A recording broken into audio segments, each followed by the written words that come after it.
If you want to start a glamping business, then you need to start doing this today.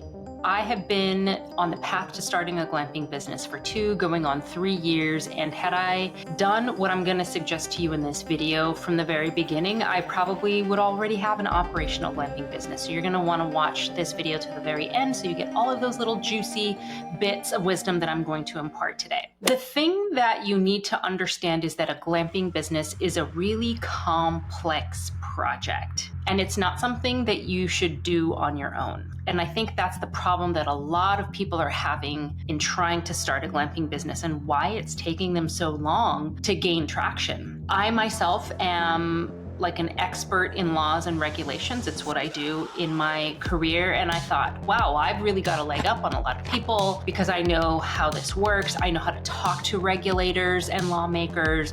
I know how to fill out proper work. I know how to fill out paperwork properly, so I can just get through this process really quickly. Well, that has not proven to be the case at all. What I have done midstream and for the last year that has made the process go much more smoothly and quickly is I got the right team in place. And that's the one thing that you need to do. So what is the right team for helping you start a glamping business? It starts with getting the right realtor. Once you have found the location, and I will include a link somewhere around here for my tips on how to find the perfect location for a glamping business, because they do exist. Once you've found that location, you need to find a realtor who specializes in either commercial properties or in buying land.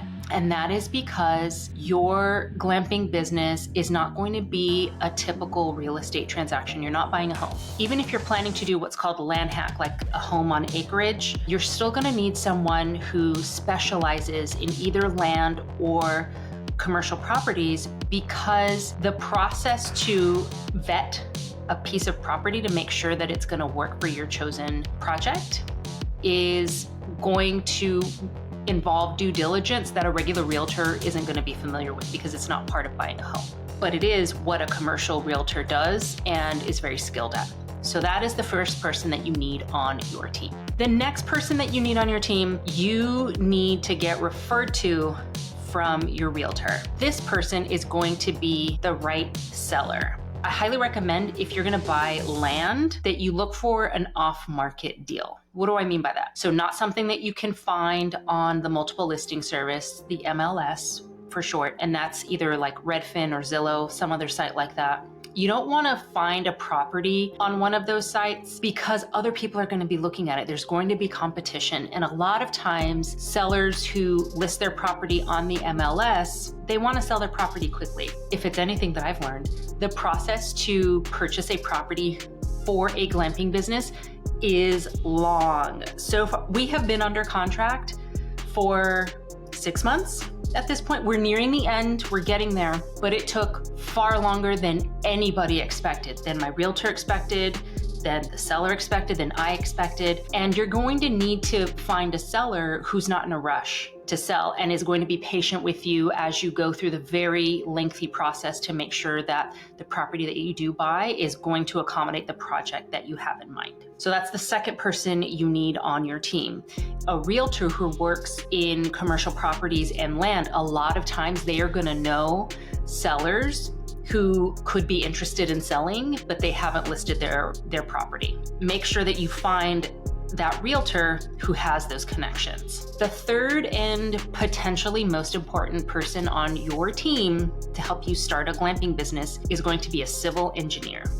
A civil engineer is a person who can draft up all of the documentation that you need to submit to your county in order to get your project approved, even your sale approved. For example, in our case, so we are buying an off-market property and we're subdividing it off from a larger piece of land. Our civil engineer is handling that entire process. So they went out, they conducted a survey, they measured things, they drew up what the actual property is going to be. They are drawing up a road plan, which is also required by our county. They had all of the conversations that needed to happen with our county in terms of what the county was going to require and look for in our documentation.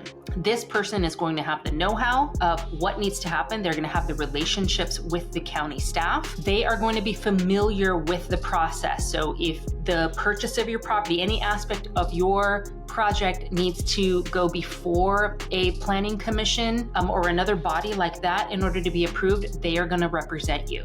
This is by far the most important person on the team, and I would expect to spend a few $1,000s on a civil engineer, but let me tell you what, worth every single dime. Because even though the process has taken a really long time, we're in it for 6 going on 7 months at this point, it hasn't been hard.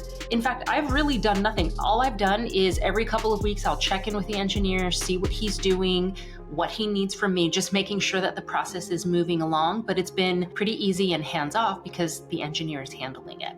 If you want to start a glamping business, you need to get the right team in place. That's the one thing that you need to do, and you need to do it today. If you want more guidance on how to start a glamping business, what the process is like, and even start getting your plan together, check the links down below. I've got a free training, the 7 mistakes to avoid when starting a glamping site. You can also sign up for my 5-day challenge, which should be coming up soon. Thank you so much for watching today's video.